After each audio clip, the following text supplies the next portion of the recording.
Destino, no capítulo 5, um capítulo curto a princípio, desafiador, devo ser sincera para mim, quando eu li, mas que no fundo me trouxe inúmeras reflexões para o meu cotidiano, e eu vou trazer aqui 2 pontos que foram mais marcantes para mim, nas minhas reflexões, no meu processo de autoencontro, e que talvez possam também tocar vocês, caso tenham lido ou caso vão ler o capítulo. Esses 2 pontos realmente foram significativos para mim, e eu vou destacá-los. Só para a gente contextualizar um pouquinho o nosso diálogo hoje e a nossa reflexão, eu vou só comentar onde é que a gente tinha parado na história do livro. No capítulo 4, então, basicamente, nós temos 2 eventos principais. A Marita continua acamada, fragilizada, adoecida, talvez aí nos seus últimos momentos nessa encarnação dela, com diversas dificuldades do ponto de vista fisiológico, e ela está sendo assistida pelo Moreira, o seu pai biológico, que ele mesmo está passando também por um processo extremamente profundo e transformador, sobre o qual a gente vai comentar. O Moreira e o Cláudio. E aí boa parte do capítulo descreve esse processo da Marita acamada e fragilizada. E aí uma segunda parte do capítulo 4, o Moreira, que é o espírito que está ali auxiliando a Marita, ele vai em direção à Marina, culpando ela por tudo o que aconteceu com a Marita. E a Marina, então, nesse capítulo 4, mostra-se sofrendo psiquicamente, sofrendo profundamente, sofrendo inúmeras influências espirituais.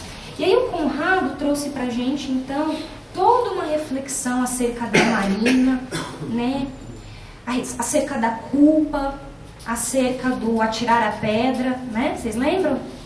E assim nós seguimos, então, encerrando o capítulo 4.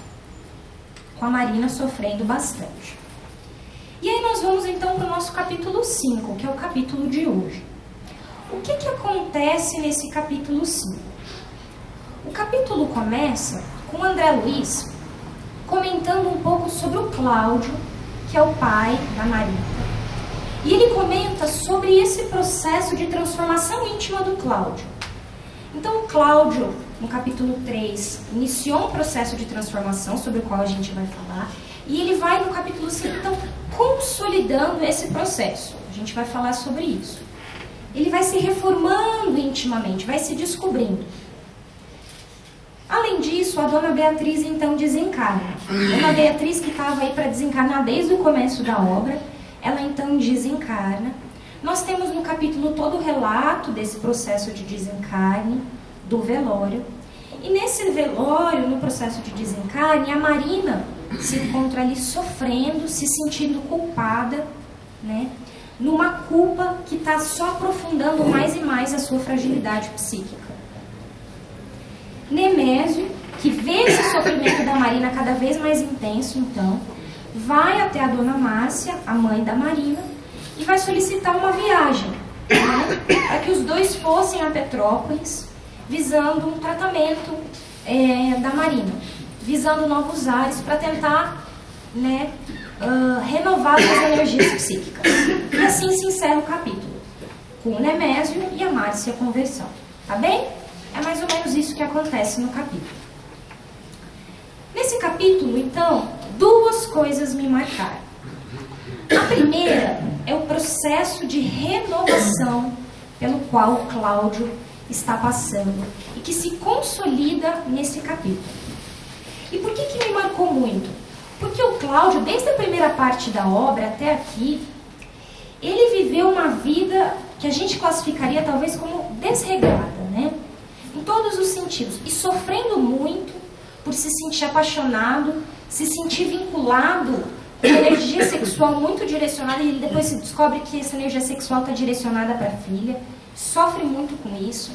Enfim, estava no que a gente diria, no linguajar popular por aí, perdido.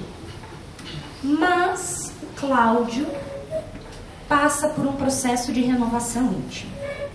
E aí no capítulo 5 ele diz assim, o André: no entardecer, seguíamos de perto a crescente renovação íntima de Cláudio, que por algumas vezes já conseguia se entender com Agostinho, adquirindo mais amplos recursos de cultura espírita. Cláudio não se circunscrevia à própria transformação. Desdobrava-se por dispensar à filha Marita, todo o carinho e toda a assistência de que se via capaz. O genitor não regateava cuidados, custasse o que custasse. Então aqui a gente tem o cenário de um pai cuidando de uma filha e se transformando e se esforçando. E isso me tocou muito porque no fundo, é o que eu quero. E o que talvez todos nós que estamos imbuídos do desejo de aplicar os ensinamentos da doutrina espírita na nossa vida, queremos nos transformar intimamente. Sair muitas vezes de uma postura perdida ou de uma postura desequilibrada para uma postura equilibrada, de entendimento, de paz, de cuidado daqueles que nós amamos, que é o que ele está fazendo. Como é que o Cláudio conseguiu fazer isso, hein? Como que ele conseguiu fazer isso? Eu estou trazendo isso à tona porque, no fundo, às vezes a gente não consegue, né? Às vezes a gente está passando por um problema ou sofrendo e a gente não consegue fazer a transformação dentro da gente que a gente gostaria. E aí eu queria aprofundar um pouco nisso. Como é que se deu essa mudança no Cláudio? E como é que isso pode ser didático ou nos ensinar alguma coisa nas nossas vidas? E no fundo, se a gente olhar a fundo, e é isso que eu quero estudar com vocês aqui um pouquinho, essa transformação dele é extremamente didática para a gente fazer, na minha opinião, qualquer transformação que a gente quiser na nossa vida. Então vamos olhar de pertinho, com lupa, como é que o Cláudio se transformou então? Vamos junto olhar o que aconteceu. Lá no capítulo 3, eu vou ter que voltar um pouquinho para a gente estudar junto isso, o Cláudio está enfrentando uma mudança drástica na sua vida. Ele descobre, no final das contas, que a Marita é sua filha, e a Marita passa por um problema grande, uma tentativa de suicídio indireto, acaba sendo atropelada e fica em condições físicas extremamente limítrofes, extremamente debilitada, e ele se vê ali, no hospital, cuidando da filha, e sofrendo com culpa, sofrendo talvez por não entender o que estava acontecendo, sofrendo por querer que as coisas fossem diferentes, sofrendo por querer talvez ter sido alguém diferente. O Cláudio sofre. E em meio ao seu sofrimento, em meio à sua solidão, porque ele está sozinho nessa, ninguém vai lá visitar, ele então recebe uma visita, uma única visita inicialmente. Ninguém da família vai, ele está ali, sofrendo. E aí ele recebe essa visita do Salomão, que era um farmacêutico, amigo da Marita, e que vai ali. O Cláudio não conhecia essa pessoa, ele não sabia quem era, ele se espanta com aquela visita, mas ele fica intrigado. Cláudio, que está numa situação de vulnerabilidade, fica com a orelha em pé. E esse Salomão diz que é espírita, diz que compartilha de determinadas ideias que dizem respeito à amorosidade, e pede ao Cláudio para que ele leve alguém ali para ajudar a Marita nessa situação difícil. Cláudio topa, ele está ali, perdido, sofrendo, sozinho, e vem então uma outra pessoa que ele não conhece, Agostinho. O Agostinho era uma pessoa que a Marita também não conhecia, era um espírita, um comerciante, abastado, bem posicionado, intelectual, senhor das suas ideias, com clareza de raciocínio. Ele chega e faz uma visita terapêutica.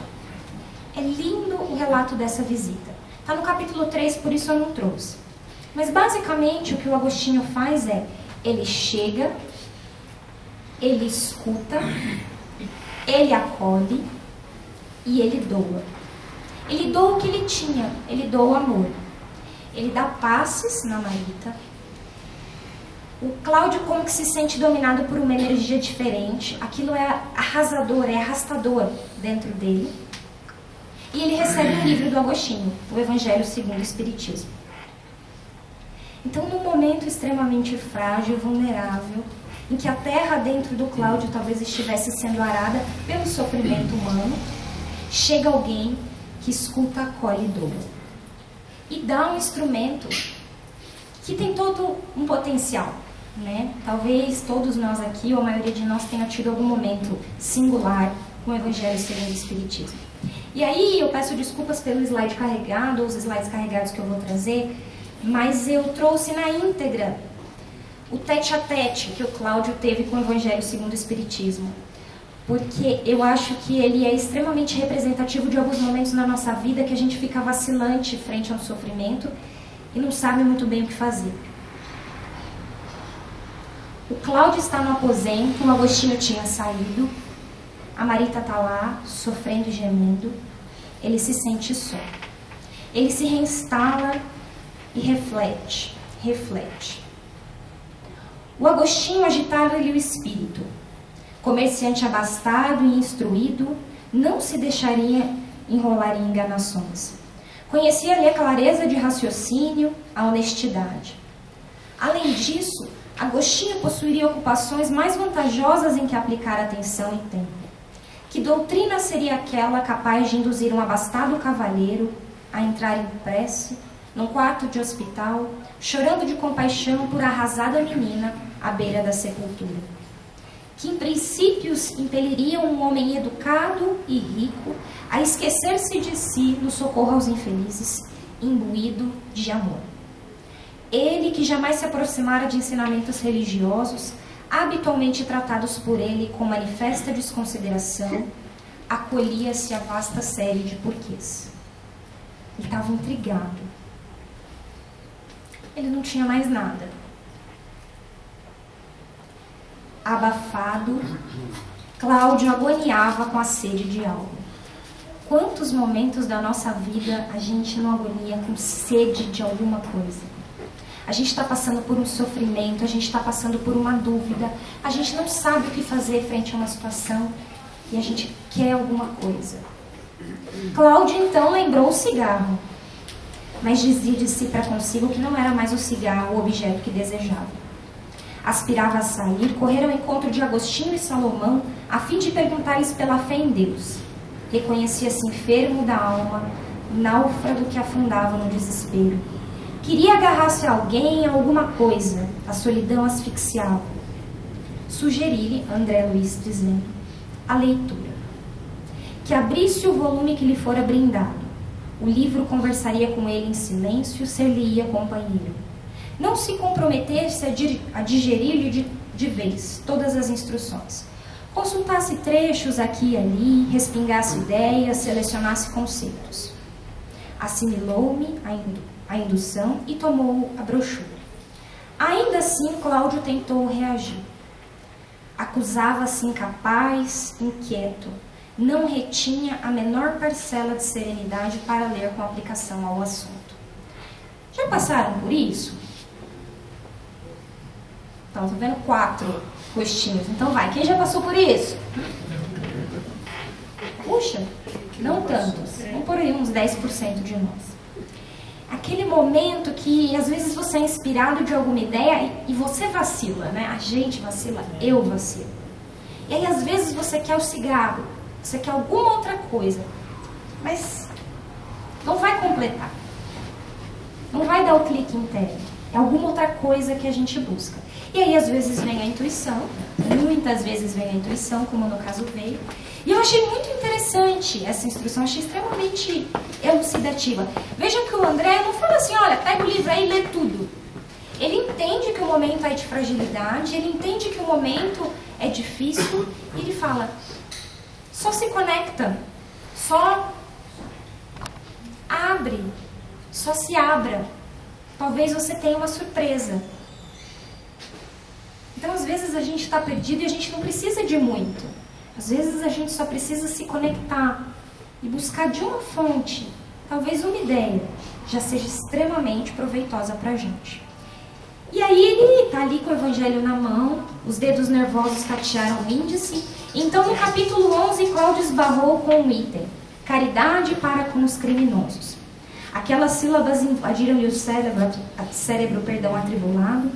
Que condenações enfileiraria aquele volume contra ele? Ele estava com medo de ser julgado. E a gente morre de medo de ser julgado, né? Procurou a folha indicada e com grande surpresa percebeu que o livro não lhe amaldiçoava a presença. Leu e releu, chorando aquelas frases que transbordavam brandura e entendimento. Identificou-se à frente de um apelo à fraternidade e à compaixão que não pintava os delinquentes por seres ausentes da órbita do amor divino. A pequena mensagem terminava rogando preces a benefícios dos que sucumbem na voragem do mal. Então ele abre no capítulo 11, não é julgado, ele lê e relê, ele tem a abertura íntima para isso e percebe que na verdade o convite era para a brandura e para o entendimento. E aí ele segue. As lágrimas brotaram-lhe mais profusamente dos olhos. Aquele primeiro contato com as verdades do Espírito fendiam-lhe de alto a baixo o ateísmo. Com a sofreguidão do sedento que atravessa longo deserto, atirou-se aos textos e esquadrinhou temas, adquiriu conhecimentos rápidos acerca da reencarnação e da pluralidade dos mundos, meditou nas maravilhas da caridade e nos prodígios da fé. Reaqueceu-lhe o coração. Quando olhou para o relógio, os ponteiros marcavam 2 da madrugada. Varara 4 horas mergulhado no livro, sem perceber. Ele sentia-se outro. O que será que o Cláudio leu lá no capítulo 11, né? A gente pode se perguntar. Porque foi uma leitura extremamente transformadora, no momento certo de abertura íntima, de sofrimento, em que ele não entende uma postura de caridade e de amor, essas palavras vêm o acolhendo e ele se sente outro. O que será que ele leu lá no capítulo 11? O capítulo 11 é o meu capítulo favorito. Ele fala sobre amar o próximo como a si mesmo. E lá no item da lei de amor, está escrito assim: o amor é qual sol interior que condensa e reúne em seu foco todas as revelações e todas as ações sobre-humanas. Ele é de essência divina e todos vós, do primeiro ao último, tendes no fundo do coração a centelha desse fogo sagrado. Imagina, no capítulo, ele não discrimina o que o Cláudio leu.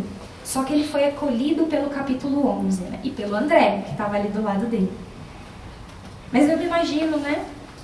Lendo, imagino o Cláudio nessa situação de perceber que estava apaixonado pela filha, se sentindo culpado, com ela à beira da morte. E ele lê no livro que do primeiro ao último, todos nós temos a centelha desse fogo sagrado dentro de nós. E o capítulo continua dizendo que a caridade, que é o amor em ação, constitui um dos mais sublimes ensinamentos que o divino deu ao mundo. Ela sublime, consiste na benevolência de que useis sempre e com todas as coisas para com o vosso próximo. A caridade que se constitui em benevolência, em bondade, em altruísmo para com o próximo. Então, o Cláudio lê nesse capítulo 11, é lógico que depois ele se debruça sobre o Evangelho segundo o Espiritismo, que a lei que nos rege, a lei mais importante, é a lei do amor. E que essa centelha está dentro de todos. E que a partir da caridade, do exercício desse amor em ação, que a gente vai entrando em contato com o divino. E a terra interna do seu mundo psíquico estava tão arada, que a semente rapidamente germinou, né? O Evangelho é ali a semente, e ela rapidamente germinou. E o Cláudio rapidamente conseguiu fazer uma mudança da sua estrutura psíquica, do seu comportamento e das suas ações. Tanto é que aí a gente vai ler, lá no capítulo 5, que ele prossegue se renovando, buscando cada vez mais conhecimento da cultura espírita, promovendo a sua transformação, cuidando da sua filha Marita e dando toda a assistência de que ele se via capaz. O genitor cuidava dela, custasse o que custasse. Então, esse processo, a meu ver, ele é muito didático, porque a gente consegue perceber uma linearidade em que o gatilho para a transformação do Cláudio foi uma instância de sofrimento. E aí aqui, eu convido a gente a pensar assim, qual é o sofrimento que eu estou passando agora? Né? Pode ser um sofrimento psíquico, um sofrimento físico, um sofrimento relacional, uma dúvida. Mas esse sofrimento pode ser gatilho. No caso do Cláudio, foi. E aí, um dado instrumento, a reflexão e a instrução permitiram com que essa terra, né, fértil, pudesse germinar uma mudança de comportamento. O Cláudio faz isso refletindo. Lembram? Ele começa pensando, ele se instrui, ele lê, ele conversa com Agostinho. E é isso que a gente é convidado a fazer. Quando a gente está aqui estudando, quando a gente está aqui ouvindo o Evangelho, nas nossas reflexões internas, nas nossas leituras, né? Tudo isso é instrumento para promover nossa transformação. E buscar por isso acaba sendo como que um dever nosso. Uma vez que a gente entende, como o Conrado falou na semana passada, que a gente está aqui para aperfeiçoamento espiritual, para, né, descoberta espiritual da nossa origem divina. E o que mantém, ele busca conhecimento, ele reflete, mas o que mantém a sua transformação íntima é a ação, é o cuidado, é o amor, né, traduzido na prática. E ele faz isso cuidando da filha. Isso é extremamente transformador. Porque é bem provável que se ele só tivesse lá lido o Evangelho e ficado até as 4 da manhã e no outro dia não tivesse feito nada com isso, que essa transformação íntima não ficasse sedimentada. O sedimento que fez com que isso se tornasse realmente algo substancial dentro dele foi a ação, o cuidado, o amor. E o resultado é o reequilíbrio do Cláudio. O Cláudio se reequilibra. Nesse capítulo 5, ele já está muito mais sereno, muito mais tranquilo. Tá difícil para ele? Tá. Como dizem por aí na minha idade, tá punk para ele. Ele tá cuidando da filha no hospital, no final de vida, mas ele tá sereno. Tanto é, dando um spoiler, mas que não é problema, tanto é que no capítulo seguinte, a sua esposa Márcia, enfim, vai visitar a filha por motivos outros que não preocupação, a sua filha adotiva, e ele tá sereno. Ele não tá cobrando dela, ele não tá cobrando de mais ninguém. Ele entende que é com ele, arregaça a manga e cuida. Ele não mede esforços. Eu gosto muito da ideia de que ele sai de si para ir de encontro ao outro. E no encontro com o outro, ele encontra si. Talvez a transformação do Cláudio seja uma das mais profundas que o livro vai revelar. Alguns personagens ainda vão ter uma mudança de comportamento bastante importante, mas a do Cláudio talvez seja a mais profunda, porque foi arada na dor, foi semeada na instrução, floresceu com cuidado, e no final da obra a gente vai ver que vai ter uma árvore frondosa. E eu acho que no final das contas esse nosso caminho espiritual, né, de descoberta da nossa essência espiritual, nosso encontro de plenitude espiritual, é isso, né? É isso. E talvez para muitas coisas, muitas circunstâncias, muitos contextos, a gente ainda esteja só na terra, né? Com o sofrimento ali, ainda sendo experienciado, mas sem que a gente tenha conseguido transmutar isso em crescimento. Puxa, vocês poderiam me perguntar assim, Lídia, será que então a gente... É uma coisa que às vezes passa por nós. Será que a gente então só vai se transformar pelo sofrimento? Não, não, de forma alguma. A gente sabe que pelo amor, pela postura proativa do cuidado, a gente já se transforma, não precisa estar sofrendo. Mas é que quando a gente sofre, a gente fala, poxa vida, essas coisas nas quais eu estava depositando toda a minha energia, né, toda a minha atenção, não estão matando minha sede, né? A gente fica mais suscetível a perceber que no fundo, é no amor que a gente tem a resposta.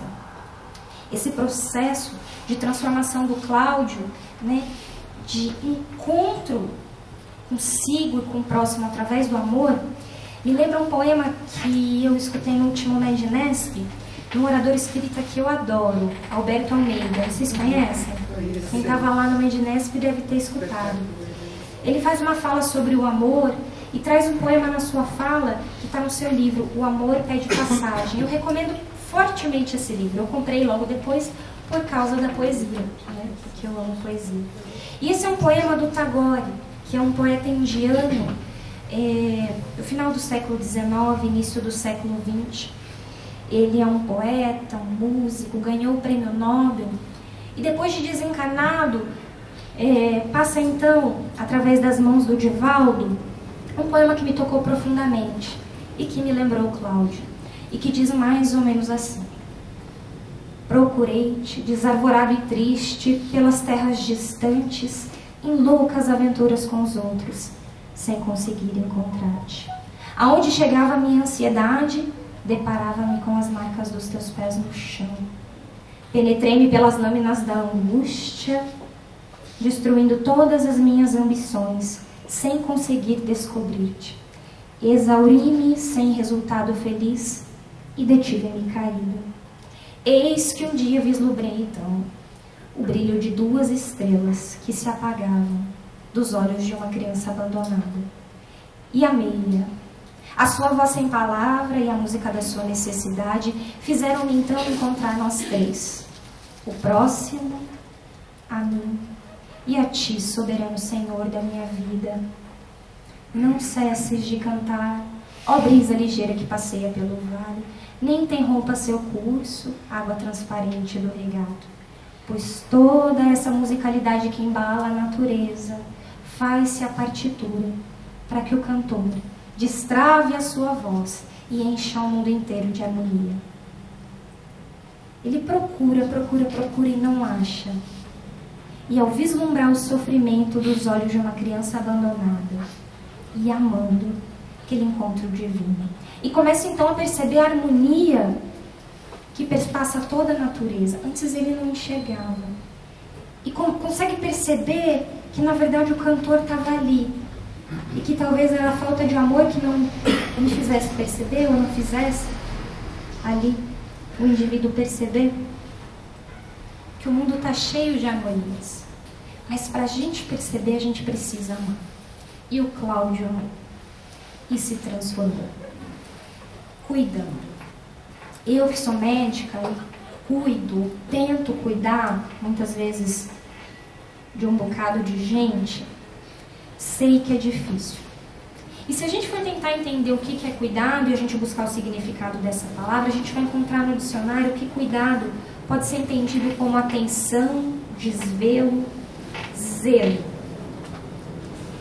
E aí tem uma definição mais profunda de um livro que eu recomendo fortemente, que eu adoro, doutora Marlene adora, se a gente considerar que, né, desencanou, mas está por aí com a gente, que é o Monge Executivo. E lá no Monge Executivo, o monge da obra, que fala sobre liderança servidora, ele define cuidado como o gesto, o ato de atentar-se para o outro, interessar-se pelo outro, dedicar-se ao outro buscando atender às necessidades daquele a quem cuidamos. Isso é extremamente profundo. Cuidar é buscar atender às necessidades do outro. Quem aqui ativamente cuida de alguém?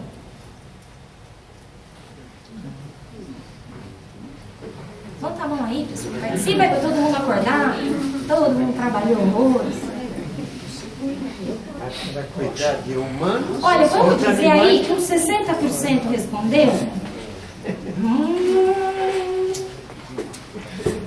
Daqui a pouco a gente comenta sobre isso. Sempre que eu falo de cuidado, eu já falei um bocado, as pessoas franzem a testa quando a gente fala sobre atender necessidades. Poxa, eu vou buscar atender a necessidade do meu irmão, ou do meu pai, da minha mãe que já está idoso, ou dos meus filhos, aquele que deu uma empacada, como a gente diz por aí. Eu não vou deixar essa pessoa mimada, né?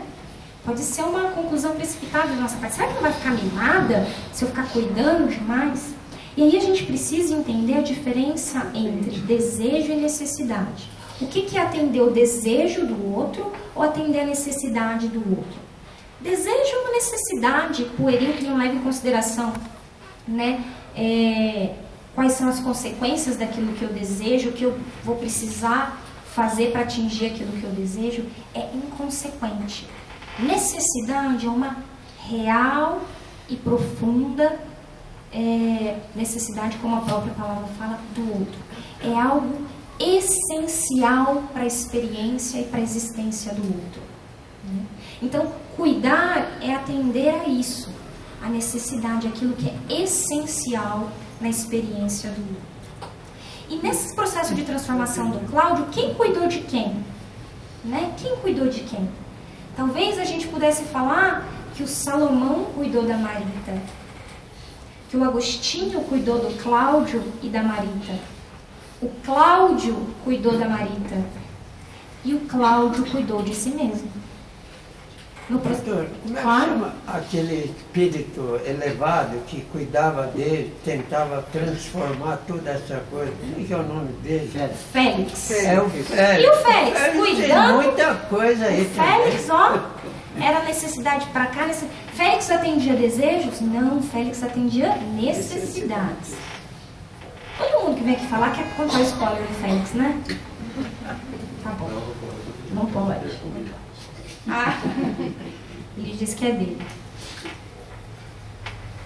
Então, assim, Agostinho cuidou de Cláudio, cuidou da Marita, e o Cláudio cuidou dele mesmo.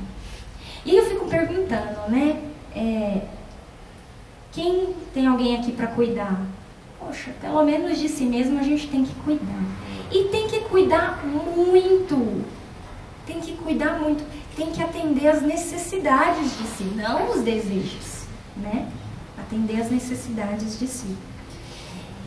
E aí a gente vê então, na minha leitura, na minha reflexão desse capítulo, que o tchan do Cláudio, no processo de transformação dele, é que ele cuida muito. E isso aprofunda muito o seu processo de transformação. E aí algumas reflexões que eu fiz também, e que eu convido vocês a fazerem, se quiserem, poxa, Cláudio estava sofrendo e tudo isso se sucedeu com ele. Que tipo de sofrimento eu estou vivendo nesse momento na minha vida? Né? Que tipo de sofrimento eu estou vivendo nesse momento da minha vida? Gente, a gente está o quê? Nos 70 aqui, cada um está pensando numa coisa. Varia um infinito. E não é gostoso, né? Mas esse sofrimento deve estar convidando a gente a alguma coisa. Qual é o núcleo central a ser transformado? Tem um núcleo. Esse sofrimento representa alguma coisa. Algo a ser transformado, né? Dentro de mim. O que será que é? Acho que a gente precisa refletir sobre isso. Doutor, pode falar. Os desígnios de Deus, ele é imperativo e suave quando aceito com resignação. Eu acho que é isso que as pessoas, nós todos, precisamos de aceitar essas mudanças que estão acontecendo, sabe, porque o que ele deseja, o que ele designa, né, é pro bem de todo mundo. Tem dúvida nenhuma. Exatamente, eu acho que essa é a grande sacada. O Décio Brinco, o Décio Ando, ele é um orador espírita, um grande amigo, que fala assim que essa é a grande pegadinha de Deus. Fazer com que as situações, às vezes, mais difíceis, desafiadoras, sejam, na verdade, as situações de maior potencial de transformação, quando aceitas com resignação, quando refletidas, quando aradas dentro de nós, quando usadas como trampolim para a gente transcender o status que a gente se encontra para um novo status, um status de compreensão. E não dá para fazer isso de maneira extrínseca, não dá para as pessoas virem falando, a gente achar que escutando palestra a gente vai fazer isso. A gente vai ter que parar e pensar. Poxa, tá doendo. Tá doendo por quê? Qual é a lição? Nada é por acaso. Nada é por acaso, né? Qual é o núcleo, né? E aí, o convite do capítulo é: de quem eu posso cuidar? Porque o Cláudio nos mostra que se eu cuidar de alguém, talvez fique mais fácil. Talvez eu transmute esse sofrimento. E olha, eu acho que uma das coisas que a doutrina espírita fala pra gente é que não falta gente pra gente cuidar. Né? Aquela história dos somos todos irmãos em humanidade. E a dinâmica do cuidado ela é tão vasta que ela perspassa desde um olhar, tipo a pessoa que vai levantar aí do seu lado e ela trupicar e você dar um apoio, exercendo então o gesto de cuidado, até você vai à noite de sono no hospital, como o Cláudio está fazendo. Ou silenciar frente a um familiar ou um amigo que está num contexto psíquico de ignorância ou de revolta. Varia bastante. Manda ver, fala lá. Eu colocaria até mais adiante esse olhar do cuidado, desse cuidado com o próximo, inclusive para os nossos irmãos animais. Quem daqui não tem um animalzinho que cuida, né, dele, dando todas as suas necessidades, o amor? Exatamente. Desde uma plantinha, né, afinal de contas o espírito do átomo ao arcanjo. Então, desde a plantinha que você cuida na sua casa, aquela suculenta, aquele cacto, até um ser humano, né, um filho, um pai, uma mãe, ou um bichinho também, dentro de casa. Com certeza, com certeza. E essa questão do didatismo do processo do Cláudio, né? Você vai cuidando, você vai refletindo, você vai olhando, vai transmutando. Quando você vê, algo se dissipou, né? E você tem algo novo dentro de você, um novo status interno, que não é mais de revolta, que é de aceitação. Mas não é um fingir que não viu, aquilo foi arado, né?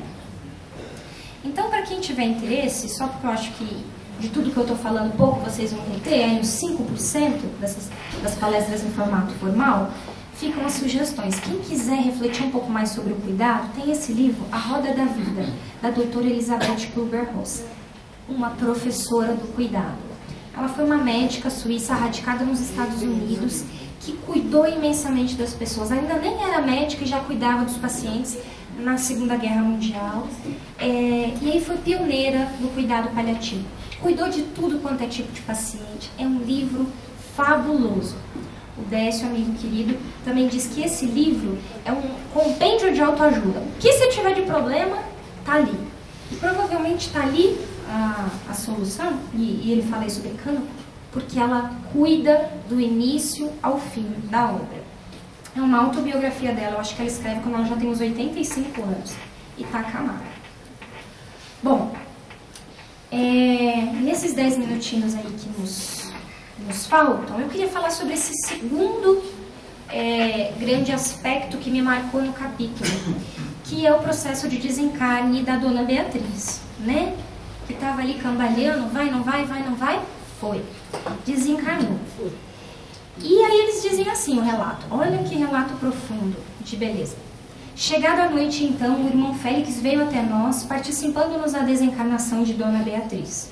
A esposa de Nemésio desligara-se, enfim, do corpo que o câncer combalira. Verificada a estabilidade dos serviços em andamento, o instrutor então convocou-nos a tomar o rumo na direção dos Torres. Seguimos.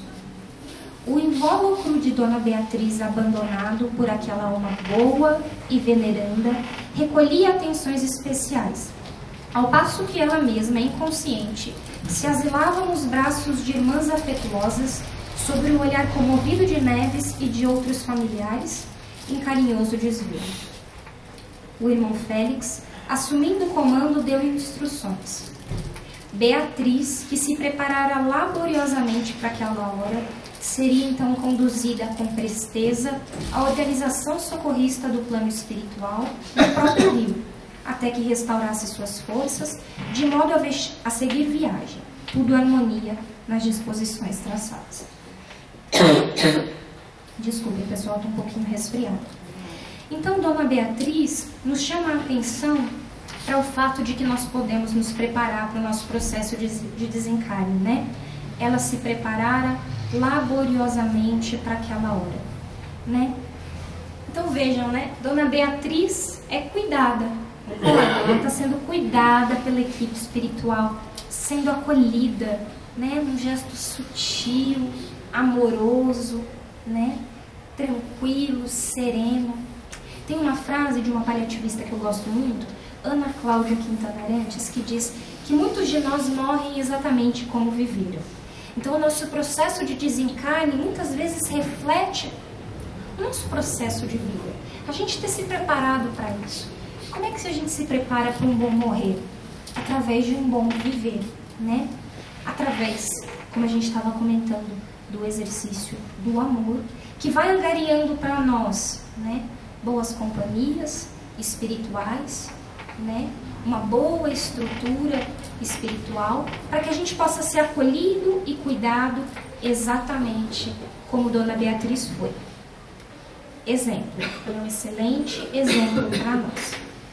Entretanto, muitas vezes a gente está distraído. E tem um relato do velório da Dona Beatriz, que apesar de um pouquinho denso, eu queria trazer, para a gente ver se a gente consegue encaixar ele de alguma forma, muitas vezes nas nossas vivências. Então, Dona Beatriz está sendo sutil e delicadamente cuidada, né? E está sendo velada. E olhem o relato que o André traz do velório. Peço desculpas mais uma vez pelo trecho longo, mas achei que seria válido trazer. Transcorrido algum tempo sobre o velório em si, o nível dos pensamentos desbancou para a conversação libertina. Relatos jocosos se iniciaram, suplementados pela chacota dos próprios anedotistas. Um dos presentes comentou entusiasta os espetáculos debochados de que fora testemunha em recente viagem ao estrangeiro. Não contentes, por fim, com os licores desde muito guardados nos armários da família, beberrões encarnados e desencarnados impeliram Nemésio a encomenda de mais vinhos e uísque, rapidamente gorgolejados por gargantas sequiosas. O irmão Félix, prevendo a leviandade, recomendara se aplicasse à matrona recursos anestesiantes a fim de que se mantivesse em isolamento do licencioso festim. Os derradeiros afeiçoados de Beatriz, no plano espiritual, se retiraram discretos e nós mesmos não tivemos outro recurso senão largar a residência depois do socorro à marinha, relegando os despojos da nobre senhora às grossas nuvens de emanações alcoólicas que se instalavam por toda a habitação, atmosfera dificilmente respirável. Então, no contraponto de uma realidade profunda de cuidado, de amorosidade, a gente tem isso por grande parte ali dos encarnados e dos desencarnados. E só para ter um brainstorm de vocês, o que vem à mente quando a gente lê? O que essa postura dos encarnados traz para a mente de vocês? Que palavras viriam? Alguma? Desrespeito. Desequilíbrio. O que mais? Qualquer palavra. O que essa imagem traz à tela mental de vocês? Desespero. Será que eles estavam desesperados? Desinformação, ignorância, desamor. O que mais? Fuga. O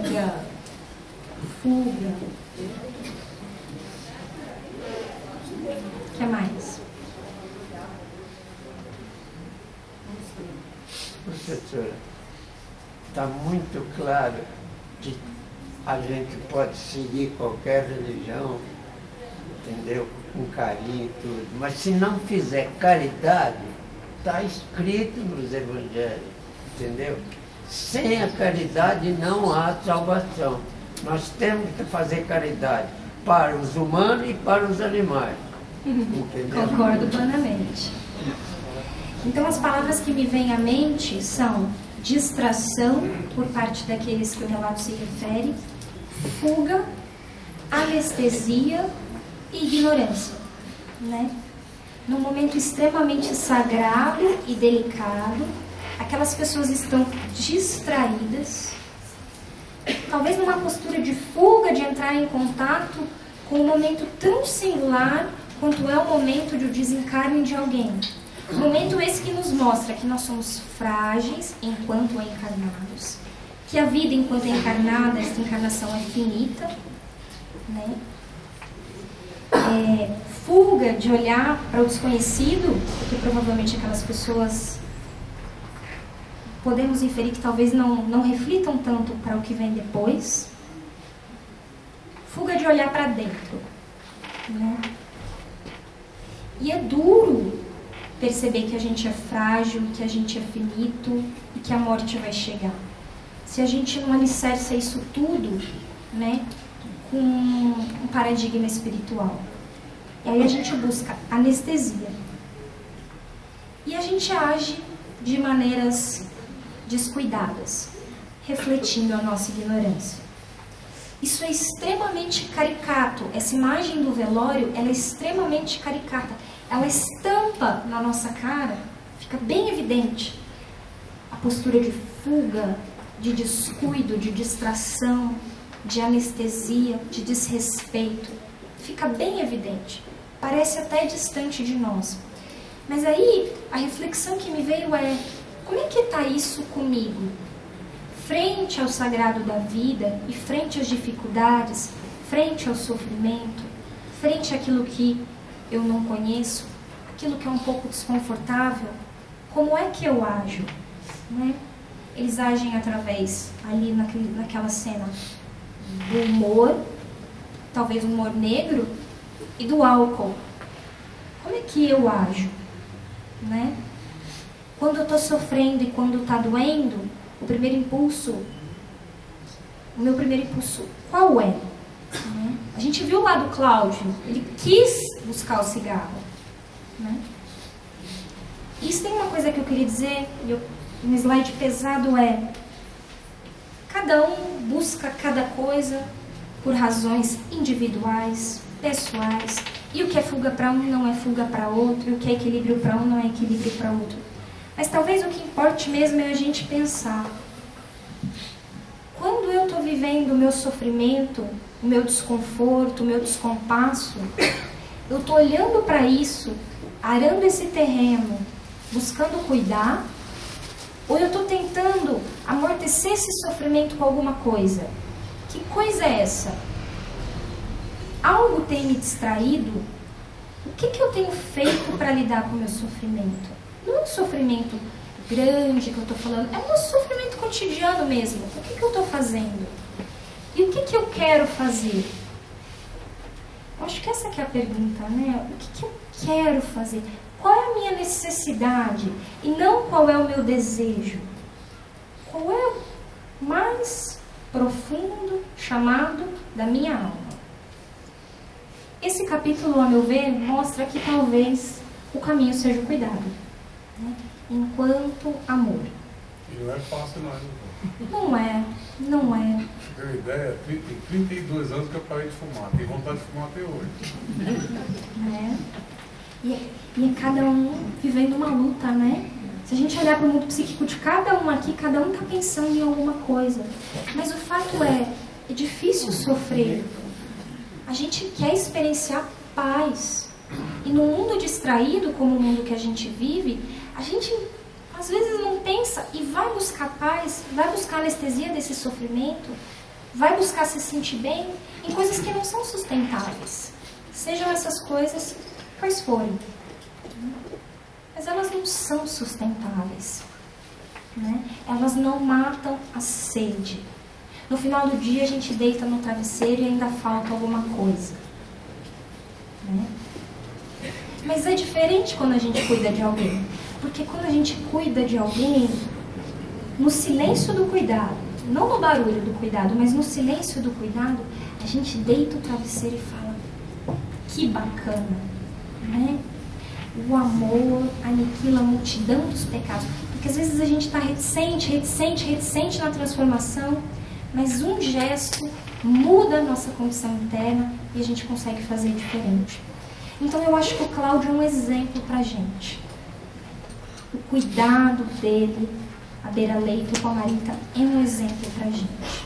É um grande caminho para a nossa transformação. Né?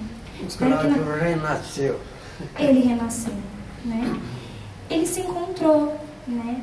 E quando a gente tem esses momentos de contato com o amor, seja auto-amor ou amor ao próximo, a gente se encontra. Né? É como no poema do Tagore. Né? A gente procura, às vezes, desarvorado e triste em terras distantes, em aventuras loucas com os outros. Mas a gente não encontra. A gente se penetra com angústias. A gente busca as ambições e destrói as ambições. A gente se cansa. A gente cai. Sem resultado feliz. Mas se por um instante a gente respirar e prestar atenção, a gente provavelmente vai encontrar 2 estrelas cujo brilho estão se apagando de uma criança, um adulto, um idoso, um cão que está abandonado. E a gente vai poder amar. A gente sempre pode amar, porque o nosso potencial, a nossa centelha é amor, é divino. E ao amar, a gente vai poder então encontrar o próximo, a si e a Deus. Vamos lá? Muito obrigada, pessoal. Me desculpem por alguns slides mais carregados. Eu estou à disposição. Espero revê-los em breve. Vamos pro passe, né? Ninguém tem nenhuma pergunta?